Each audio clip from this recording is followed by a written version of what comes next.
My name is Chris Chopyak. I am the CEO and founder of a company called Arlisol, Visualize Innovation. And we specialized in combining strategic visuals. Yep, that's right, pictures with pictures with really good facilitation and using a design thinking and innovation framework to help our clients do more, be successful, and set themselves up for whatever their next thing is. And this is kind of unusual for me because it's usually my friend Tamara doing the questioning and I'm doing the answering, but we flipped it this time to talk to her a little bit about the IQE assessment and her company, the background on IQE, where companies get stuck, and how people can use innovation to actually achieve more, better success, high performance, and actually get better and different results. So Tamara, thank you so much for being here to talk with us a little bit about the IQE and your backstory and your experience. Well, thank you. And I got to say, Chris, I always love talking to you because you ask me really challenging questions that make me think differently. And I know you do that for your clients too. And that in a lot of ways is the foundation of innovation, right? It's just a little bit of a shift in perspective. So I always appreciate our conversations because I never know what you're going to ask me. Okay, so no surprises here. So I think a good place to start is, can you give us a little of the backstory around the IQE, and then what was your original intention as you looked at innovation and what people had and didn't have and your own innovation experience? Yeah, tell us a little bit about that. So let me give a little bit of the backstory because it kind of was a circuitous path that all came together, these kind of different experiences that brought out the IQE. And I want to start actually early on in my career with an experience I had that I think really set the stage for why I became so obsessed with how we as humans innovate. Not just the process of innovation, the tools we use, the culture we're trying to build, but really we as humans, individually and as teams, how we innovate.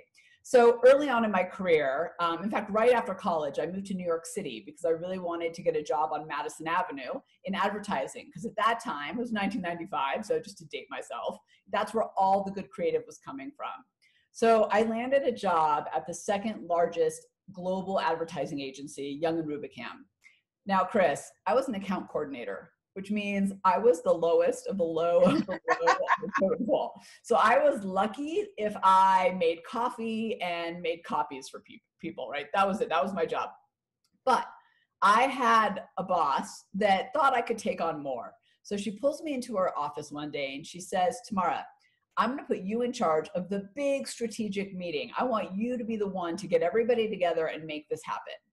Now, Chris, this was the meeting where we set the creative, the advertising strategy for the year to come. This is what dictated all of our advertising, our media buy, like everything we did came out of this meeting. Wow.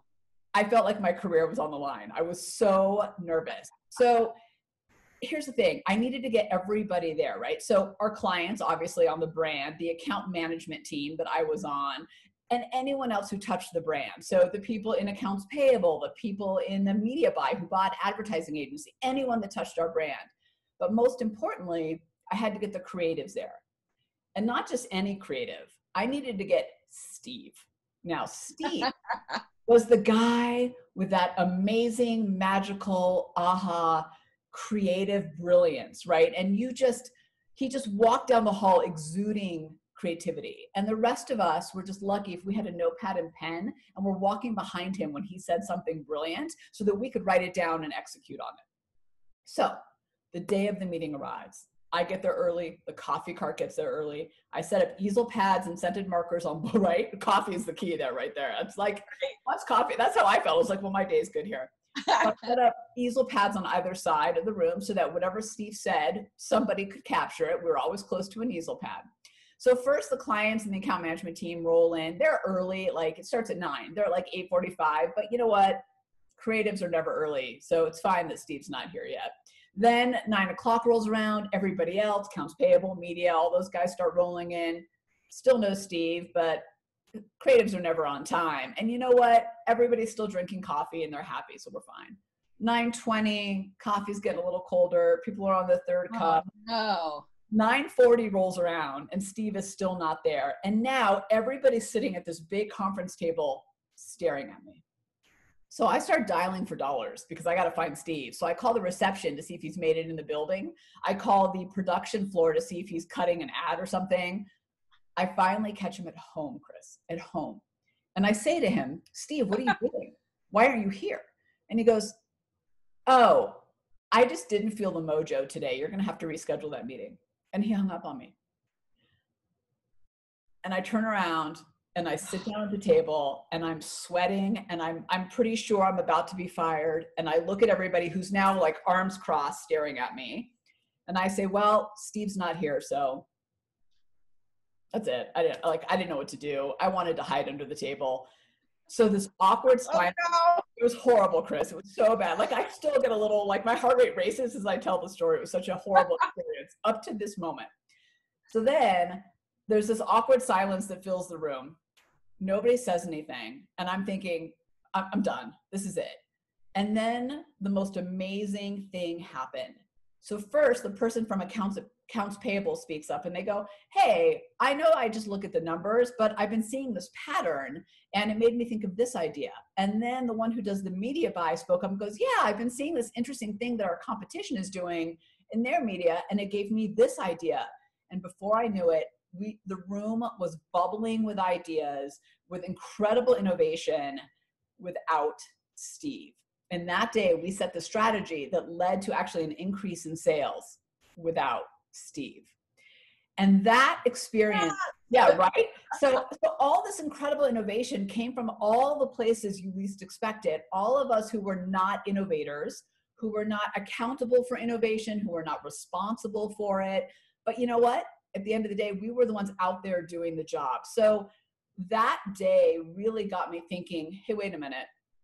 If we understand how we innovate and we're given the room to innovate, maybe this myth that certain people are the innovators is actually wrong.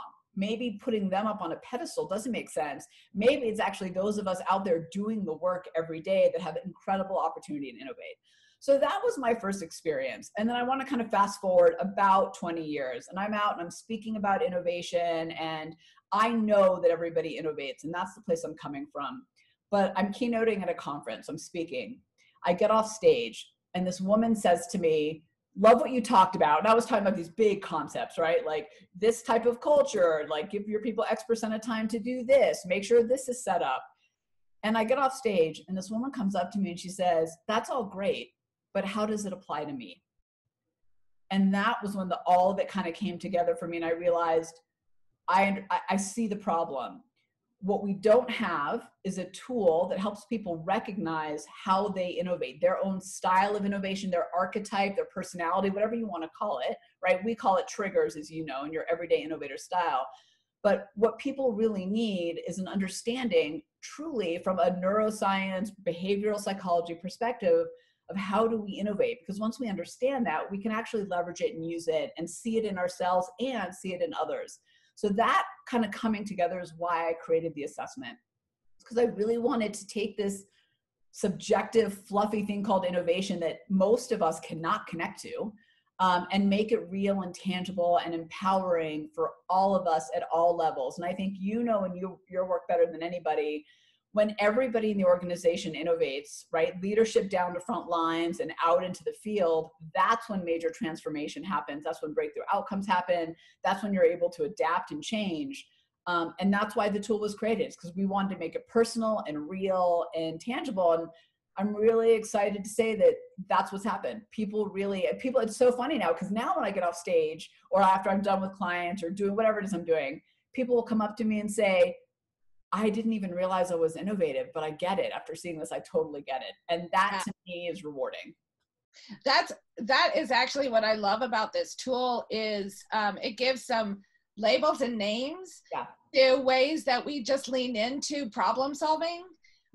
Which actually gives me some new language about like maybe the way I problem solve is part of the way that I innovate. And as I've seen people use this tool, it's cumulative. Like the more they start thinking about, hey, that problem solving is actually an innovation, they start leaning into those triggers in their everyday innovation type, and they have language that they can say, hey, I'm coming to this as a collaborative. Can we talk about this idea that I have and how to be able to move it forward? And so that just being able to name it and then also understand it's something I do every day. Like I do this naturally.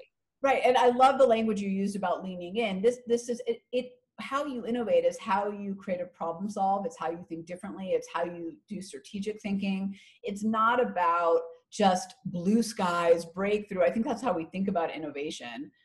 It's about looking a little bit differently at everything you do. And I always talk about it's compounding. So do you remember that exercise we all did in elementary school, understanding compounding interest, where it's like, you put 2 pennies in the bank and 2 pennies turns to 4 and 4 turns to 8. And Yeah.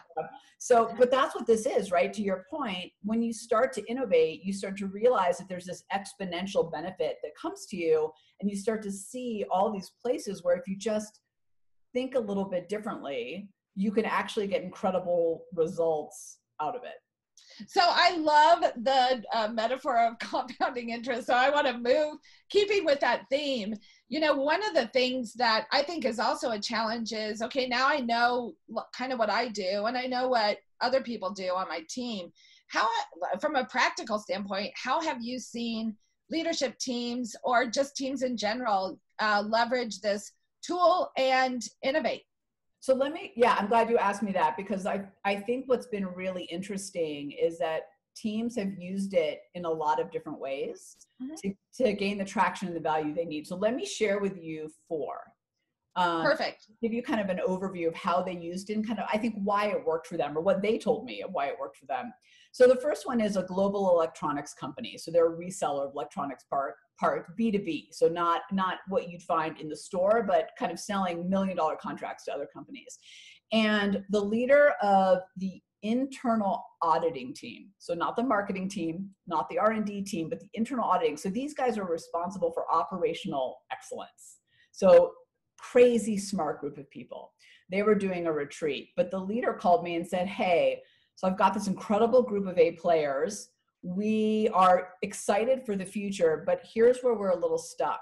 We know that we've got new challenges in front of us. We know that what we did yesterday is not going to work tomorrow, but we're not really sure how to shift our thinking and to get the best out of all of us and to bring the innovation out of all of us. Wow. So for them, the Innovation Quotient Edge, or IQE, the IQE was all about setting this foundation for the future. All right, we got to move the team into the future thinking. We've got to adjust how we think about our challenges, because frankly, they're new. We can't use yesterday's thinking. How do we do that? And what was really interesting about the process for them is, I think the other thing that they really started to recognize is that everybody brought a unique strength to the table. So in a group of 25, as you know, we had a whole range of different combinations of people's power triggers, their wellspring of innovation, their natural talents around innovation, and the dormant, right, their least powerful trigger and kind of maybe the place they don't play as well. So what this made them realize, though, is not only how to tackle the future and to think differently, but also how to leverage each other best to move forward together as a stronger team. So, but for them, it was all about the future.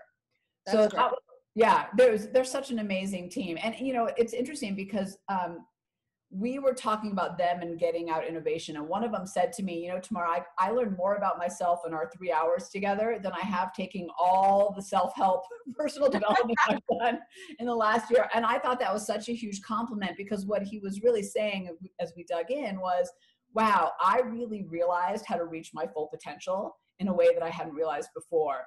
And here's the reality, Chris, that you and I think anyone watching this probably realizes, to tackle what's ahead of us, particularly in uncertain, changing times, we have got to tap into that potential and that innovation inside of us. So this team set themselves up for success. So that was one. The second one is a fast food company. So they're coming from a very different place. The leader called me and said, we've got a real challenge. I've got 3 mini teams, marketing, R&D, product innovation, that need to come together and really work well if we're going to achieve our goals. But they were stuck in a place where they had no trust. They didn't understand what everybody did. So it was one of those things where we've all fallen into this trap where R&D looks at the people on the marketing team and they go, we do all the work. What are they doing anyway over there? Right? Nobody had any respect or trust for what anybody else was doing on the team. And because of that, there were 2 really problems. One is there was no collaboration, as you can imagine. Yeah. But I think the deeper layer on that was, as the leader told me, is that there was a lack of psychological safety and the ability to be vulnerable and take risks. And all that is part of innovation. And as this leader said to me, if we can't get that, we can't reach our objectives. Like, Right. I as a leader will fail and my teams will fail and we will not hit our numbers, our goals, all of it.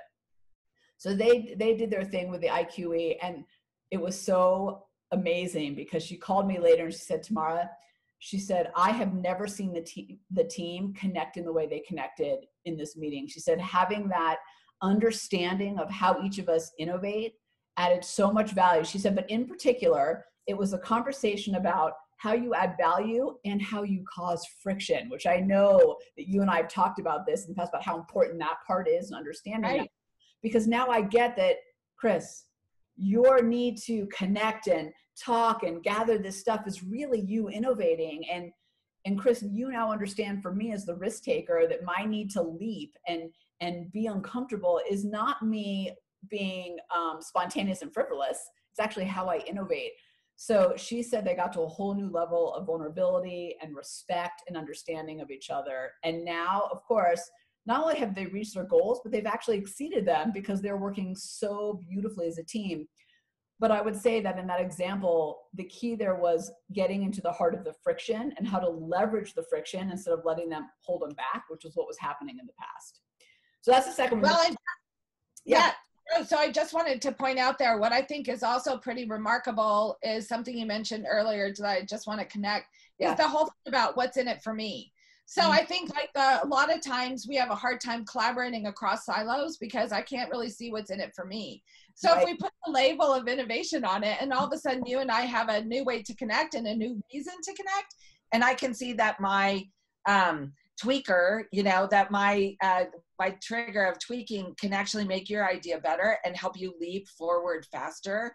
This is where I think that this tool really provides a really unique opportunity and something that I have never, that isn't out there.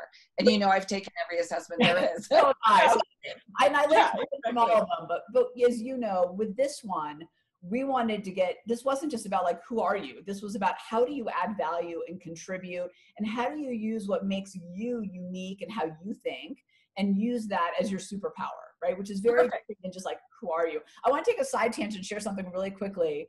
Yeah. So we have this one member in our tribe, she's an everyday innovator. And I so appreciate her because she came to me and she said, so I'm this archetype, right? I have these two combinations in my style, but I feel like that's not as cool as the other guy over here with his. And we had this whole conversation about it. And what really she came to realize after taking the assessment and kind of digging in was, oh my gosh, how I innovate is just as powerful as how he innovates. It's just that we put this label on certain types of innovation and innovators, and then we claim these other ones are not that interesting. But the minute she realized that, she dialed it up, and she has become such a strong voice on her team.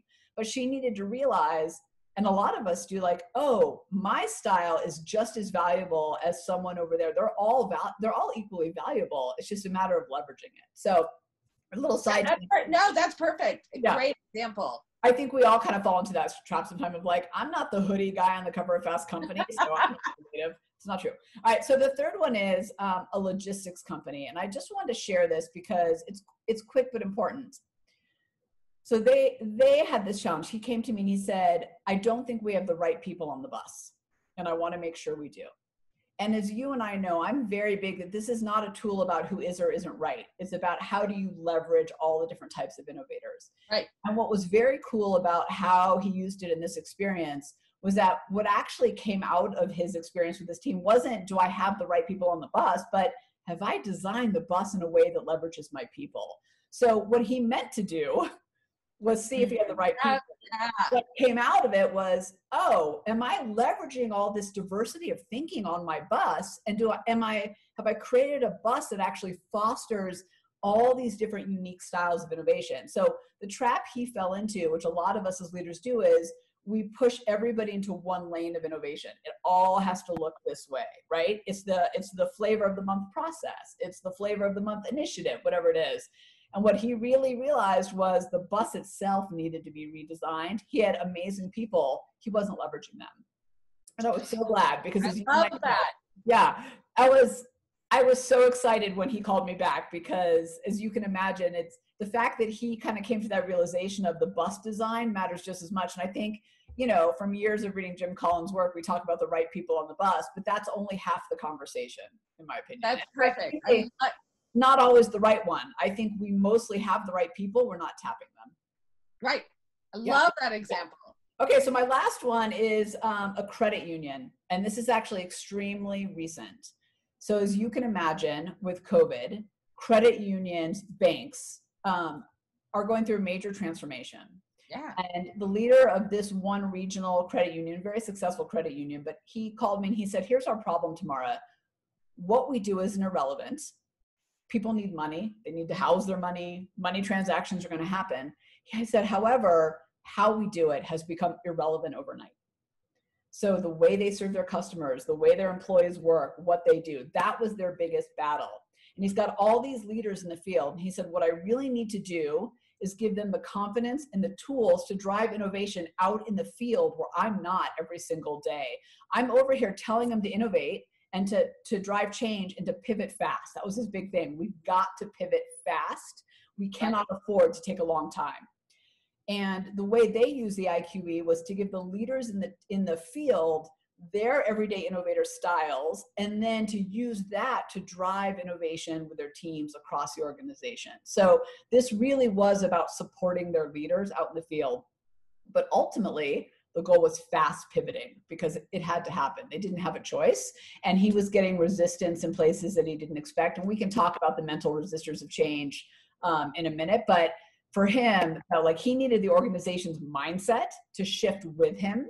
And he was getting resistance before. And after doing that, and those people in the field realizing they're innovators, not just operators, but they're also innovators, that helped his leaders get the support they needed to make that happen.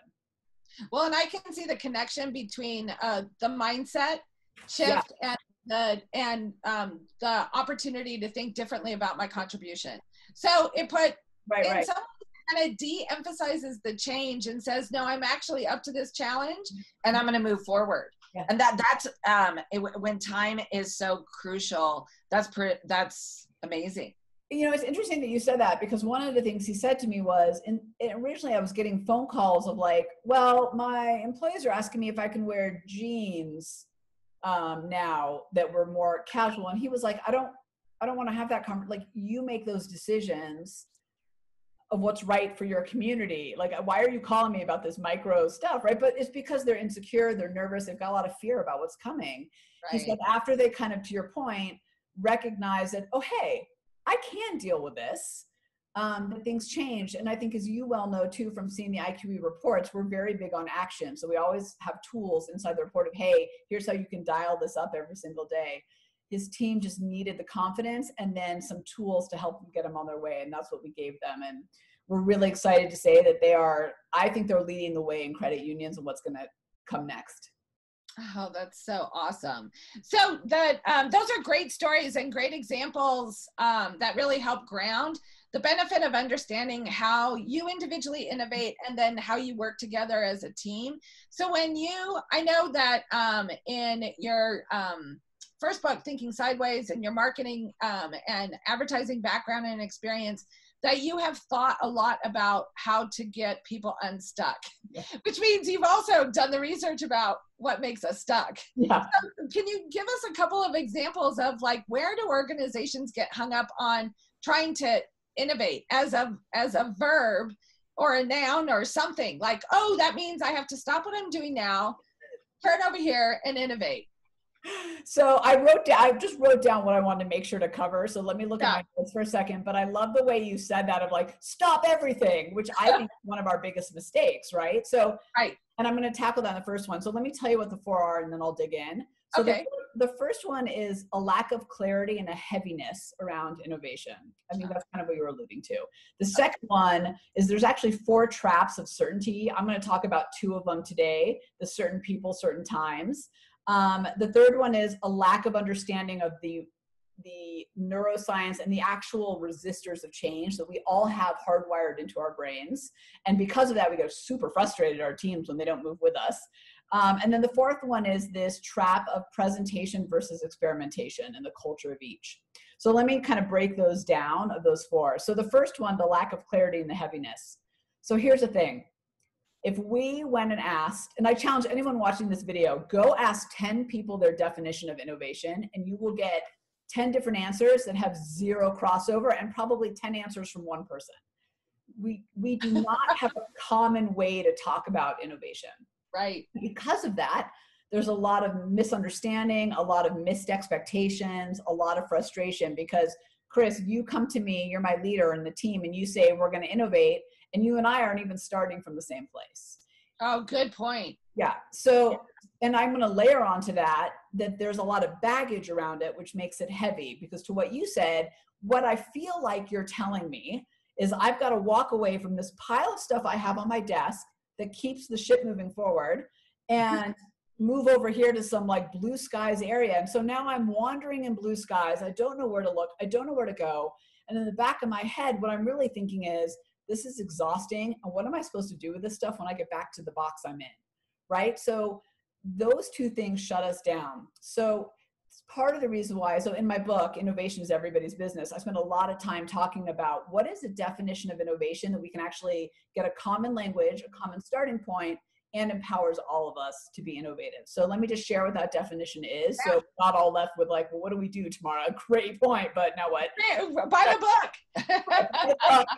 And look for this definition. I don't remember what page it's on. So the definition is this. And know, by the way, that this has come from 25 years of work and experience of understanding the neuroscience of innovation, cultures of businesses. We wanted to give people a definition that was based in real world, not in textbook. Right. And it's this. So thinking differently about what's right in front of you to create a competitive advantage. That's it. So thinking differently, a shift in perspective, a new way to look at something. I think the key nugget in there for a lot of people though is what's right in front of you, right? The problems, the challenges, the tasks, the opportunities, the resources, the team, all of it. We have found that rearranging the box is more powerful than outside the box. So cool. Just what's right in front of you. You'll create even more breakthrough just by doing that. And here's the cool part, Chris, you and I both know, right? That sometimes a tiny little shift in how you innovate, how you do your job has a ripple effect and an impact that is just as powerful as creating some breakthrough product. So all of it matters. All of it is, I think you said in the beginning of this discussion, all of it's part of innovation. So that helps us get over this lack of clarity where you're like, Tamara, go innovate. And then I bring you what I think is innovation. And you as my leader are frustrated because I didn't bring you what you wanted. And I'm frustrated because I always let you down. So we're going to get over that hurdle by having a common starting point, and we're going to get over the heaviness of it and make it easy. There's no reason why innovation has to be hard, complicated, behind a black curtain. That's just a myth that consulting companies like to sell you because then you need them. Okay. Exactly. Yeah. So the second one is that in my book, I talk about the 4 traps. Just in the essence of time, I'm going to talk about 2 that are really relevant, and you can read the other 4. Okay. So I've mentioned this multiple times. We buy into this myth that it's for certain people. Here's the challenge for companies when that happens.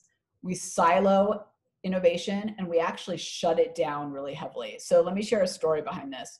So I was doing this workshop with a group of people from various companies, and a woman came up to me from a national law firm. And she said, let me ask you a question, Tamara. This is what my company has done. They recognize they need to be innovative. So they created a cross-functional team. And that team's job is to kind of assess the organization, where we have room for innovation, go do their thing, come back, tell us where we need to innovate, and then we're supposed to implement. What do you think about that? Is that a good idea? So obviously I had some words or some thoughts in my head, but I thought I'd stop and ask her first, well, how do you feel about that? Chris, her whole body just slumped over when she answered. She said, honestly, it makes me feel pretty bad. She said, I don't like, why aren't they asking me? I'm out here doing the work every single day, but my ideas aren't valued enough to be part of the process. Only these 5 people get to. So now she said, I'm more demoralized and less motivated than I have ever been at my job, because in doing that, she said this. She said, they basically told me my ideas don't matter, that I'm not innovative. But again, I'm the one doing the work.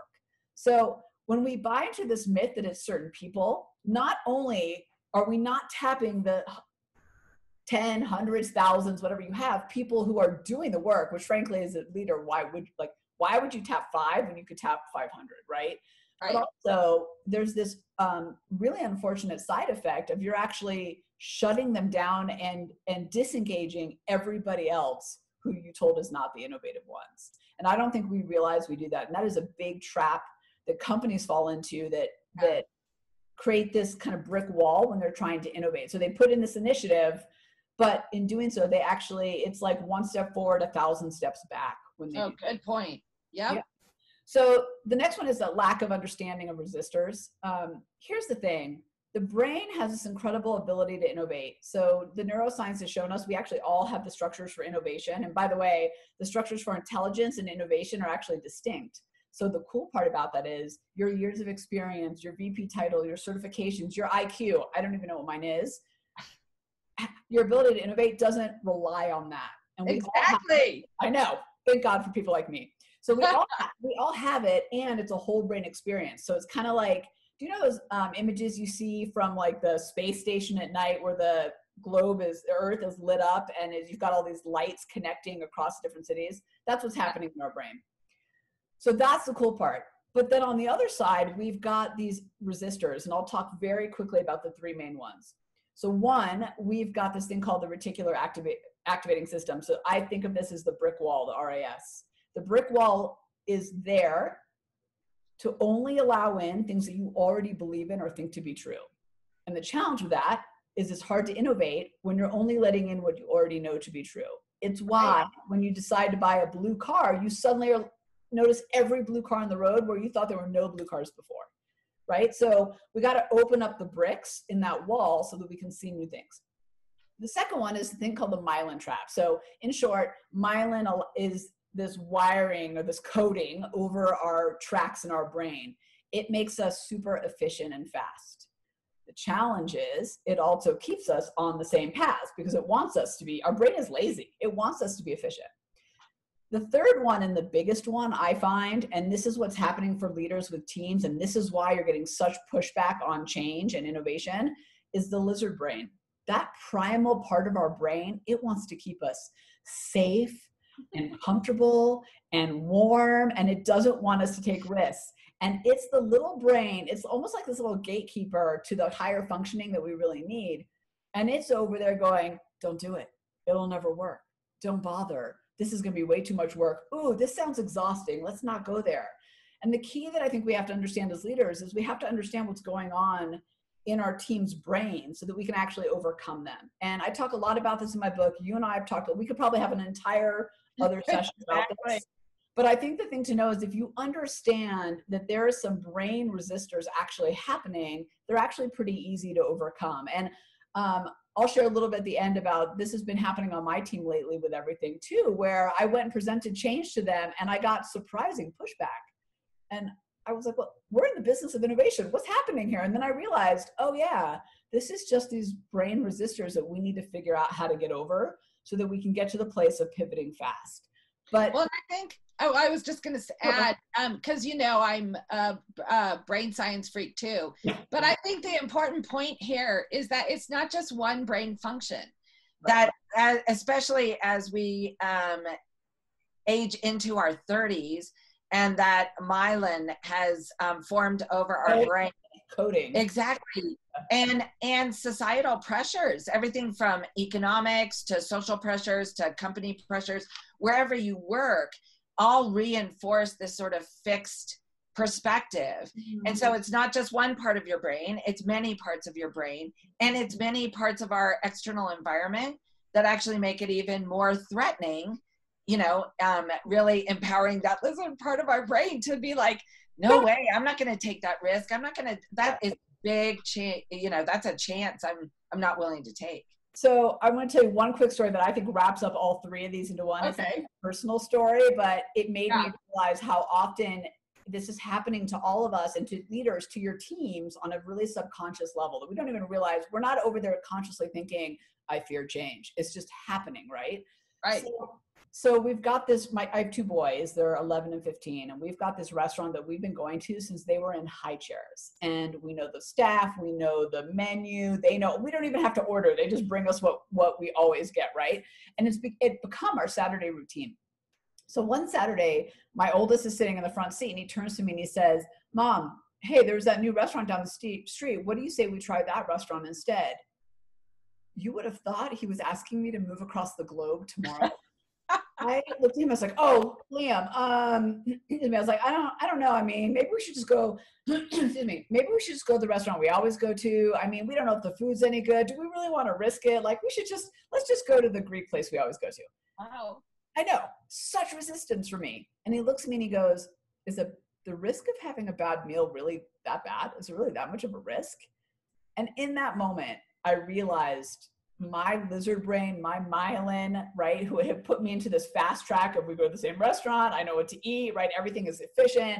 The brick wall, the RAS that was like, you know, do what you know, do what you love, had just taken over in that moment. And it really made me realize how subconscious a lot of this is for us, and that we really need to work with our teams on this brain level to get them over that hurdle. And for me, when I think about companies, it's a big resistor to change, because this mandate comes down and you're pushing up against this brick wall that you don't understand how to get over. So there's just a lot of friction and frustration, when we need to be thinking is, how do we get around the wall? How do we go under the wall? How do we go through the wall? But we don't know how. We just see it as frustrating resistance. Yeah.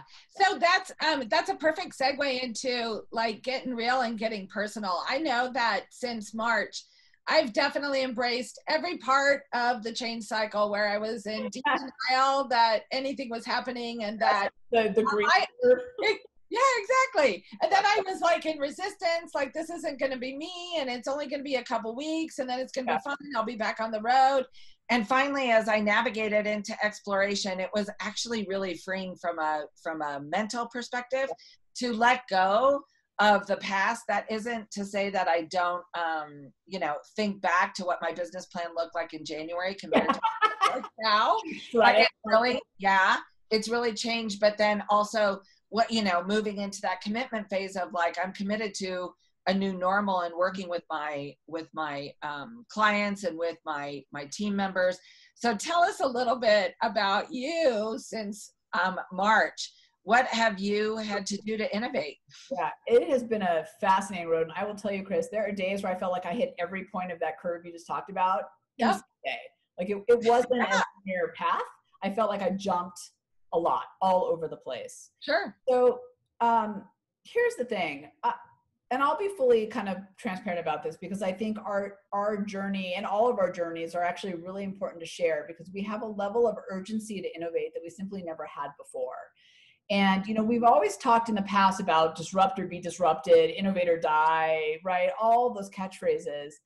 And they were true to a point, because we were still kind of on a momentum that we could at least sustain, or thought we could sustain, or the curve down was slow. And then this happened, right, overnight. So as you know, if I look at my plan that I built in November of 2019, which is not that long ago, because I was going into the next year, my business, the Launch Street, and all of this work, while built on this technology, was really about live events. So keynotes, workshops, team meetings, right? All of that, facilitation. And I'd always had in the back of my mind that I wanted to have a more scalable, more online driven business, but I hadn't made it happen because this side of the business was doing well and paying bills and then some, right? So why would I shift when this is working? But that rug got pulled out from under me. So, just really did. As anyone who's in any event business, hospitality, right? So think about what's happening with restaurants and hotels. That's what happened to my business. The whole thing just got shut down. Every event we had in 2020 was basically canceled, more or less. So I had to really think about, how am I going to move forward? Because what I found with people and with myself is that we're really two camps. Camp one was, I'll just wait it out. We'll get back to normal. Things are going to come back.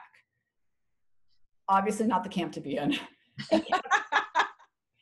Well, that's the reality, right? Right, When this started, Chris, I thought we were going to be home for 2 weeks. Me too. Yes. Apparently not. But what I also kind of quickly came to realize was if I didn't pivot, my business not only was going to suffer, but maybe not survive. And a lot of people are that regardless of how fruitful your business was going into this shook the ground for all of us. Excuse me. So I had a choice to make. I could be in that camp 1, or I could be in camp 2, which said, okay, our reality is that things are not going to come back to normal. That whatever existed before is not what's going to exist in the future. So I've got to pivot my business, and I'm talking my entire model, not just take live stuff and turn it virtual. So that's where I started, and I was spinning my wheels because all I was doing was taking what I was doing and just slapping an online label on it, right? And that's right. And when you think about whatever business we're in, just slapping a new label on it doesn't do it. No, I learned that quickly. So what I really realized in all of it was I had to shift the business model, and I had to shift actually there's 3 things that came together. I had to shift the business model. My customers, my clients now had new challenges and needs and expectations they didn't have before, and I had to figure out how to match that. And there were new opportunities that weren't there before. So it's like this beautiful Venn diagram that came together in a lot of challenge, frustration, and sweat and tears, and all over the curve. And so we took our business model and we did what I would say is what we train other people to do, is we jump the curve. So every business has a life cycle and has a curve. Most of the time, the curve feels slow until you hit the decline, and then you're like, oh my God, what do I do? Right. And for a lot of us in this scenario, we were hitting this curve and then it just hit a cliff. But the reality is you can't incrementally improve the curve you're on. That leads to more failure and more frustration. Maybe you'll elongate it a little bit, but you're still on the downside. So what we had to figure out is how do we jump the curve and create a new one? And that's what we did. And it was tough and challenging and hard. But so we built this thing called the Everyday Innovators Tribe, which is a membership platform which took all the awesome juiciness of what we do and put it into this new method and this new approach. But here's the trick to this. This is the little value bomb I want to give all of us. To jump your curve, you can't think about what you do and how to innovate off that. You have to think about the benefit of what you do, the benefit you provide. So if I tried to innovate and change off of live workshops, events, all of that, I would have just slapped the label of virtual on it. That's not a new curve. I had to go, okay, the real benefit that we provide is enabling people to innovate, enabling teams to be high performing, making innovation accessible and real, right? Just in a nutshell. That is what we decided to think about. And when we thought about that, that's where we got to this membership and this kind of whole new platform. And it is I'm really happy to say it's doing even better than we expected. We are getting people from across the globe. So our reach is bigger, our impact is bigger than it was before. And people are getting actually way more out of it because a live event, you're in and out, right? And now I'm with them with all these great offerings over an extended period of time. We're doing jam sessions online. They're getting bursts of innovation. We've got this community page, like all this is happening. But all that is to say is, it took the rug getting pulled out from under us that we had to really think differently. And I think that the challenge we got to really think about as leaders is, are we really just trying to improve the curve we're on, which is going away, whether we like it or not, it's going away. At some point it's going away. Or are we jumping the curve and leveraging what we have to create something new? Well, and I think as I'm thinking back through this whole conversation, a couple things I just really want to land on in terms of your story. So the first one is that you had the courage and the willingness to actually think differently about what was right in front of you. So I want to make that connection directly to the definition you gave us earlier about innovation, because you were able to have several moments where you were like, that's not happening to me, to holy crap, this is happening to me. Oh my God, it is. Yeah, exactly. And to be able to like really examine and say, okay, I'm going to think differently. I'm going to have the willingness and the ability, the tenacity, the persistence, actually, to be able to look at what I have and figure out how to work with this in a different way. And you embraced years and years and years of research about brain science, research about teams, working with leaders, like you brought all of that experience. So I want to make the point that innovation isn't, and you made it earlier, but just to restate it, innovation is not about abandoning all of your lived and learned experience in the interest of something else. It's actually bringing all of that to bear on looking at that current challenge in a new way to be able to have the courage to be able to think about that and look at it differently. And Chris, I want to add one thing to that. I love the way you said that. Like, it is not about walking away. It's about leveraging how you innovate and all the experience that got you to where you are today. And jumping the curve isn't even about walking away. It's about reapplying, right, in a new way. But I want to say, I think I think there's an incredible opportunity right now. And I would never wish kind of the uncertainty and the challenges that we've had on any of us. But here's the thing. So we jumped into experimentation mode fast. And I think one of the challenges a lot of companies have, they get stuck in presentation mode. So they're like analysis paralysis, perfection paralysis, right? Like they just get stuck. Yeah. Let's think about what to do. Where we chose to say, let's build these innovation cycles and let's experiment and experiment and experiment until we get it right. And part of the leeway that we have right now, more so than ever, is we have permission to innovate and make mistakes with our customers because we are all going through this together. And Right. I'm not saying we should be sloppy by any means, but we're on this journey together. And we really used that to everybody's advantage, including our customers. They'll tell you they're getting a better product out of us because we're playing together to figure out how this all works. And I think we make the mistake of we've got to get it right out of the gate. And that leads to ideas getting stuck on paper and not in the real world. So I think it's really important that we take this, how we innovate and these cultures that we build, and actually experiment and do something with them as well. That is, I really want to emphasize that because I think that's a perfect note to end on, is that experimentation actually helps us understand our own power triggers better, and those are the people around us. And to me, that's where I also get peripheral vision. So when I'm actually experimenting, I'm not so locked up in my head and my ideas, which that's actually one of my preferences is intuitive. So I can just stay like my intuitive belief that something's like that's going to happen. It's only when I really prototype, experiment, get feedback, work with other people on that. And you're absolutely correct. Like there's no better time than right now to really be able to lean into that and to collaborate with your clients and customers in ways that help you jump the curve.